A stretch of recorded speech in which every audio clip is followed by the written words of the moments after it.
Welcome to the Freelance Teacher. I'm going to give you a short look at how we do things here at the Freelance Teacher.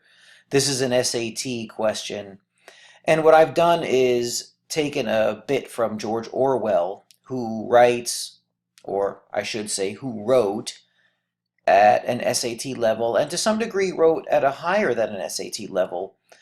And I'll show you what the test writers do in creating questions. And they do the same things every time. There's always a pattern. And I'd like to show that to you just on the surface level, because at the website itself where you just sign up, you get a deeper level. You get a higher level of instruction if you sign up as a member at thefreelanceteacher.com. Well, here's a short paragraph from Orwell, and he's talking about people need to be more philosophical and realize that surface things that make you feel happy are not true happiness. And take a look at the beginning and the end of the paragraph, which is really what you should do on the reading comprehension section of the SAT in the first place. Take a look at the first two sentences. Much of what goes by the name of pleasure is simply an effort to destroy consciousness. Second sentence. If one started asking what is man, what are his needs, how can he best express himself, one would discover that merely having the power to avoid work and live one's life from birth to death in electric light and to the tune of tinned music is not reason for doing so. That brings you to question one. The author implies, and this is the key word here, that the answers to the questions in sentence 2 would reveal that human beings, now look at the 5 choices, all begin with verbs are, need, are, have, and are.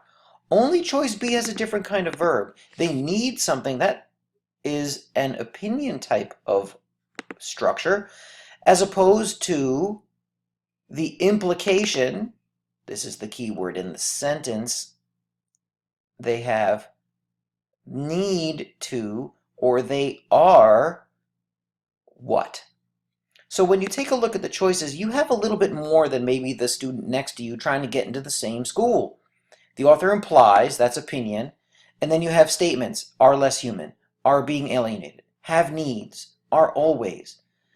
And Orwell is trying to tell you that you need to question things, and so it certainly leans you toward and would eventually get you to choice B, that human beings need to evaluate their purpose in life, and even the style of question. As a practiced reader, if you're reading the correct works, and I can tell you which ones work best, then yes, you'll understand that in his tone, he's saying people need to evaluate their purpose. They need to ask better questions.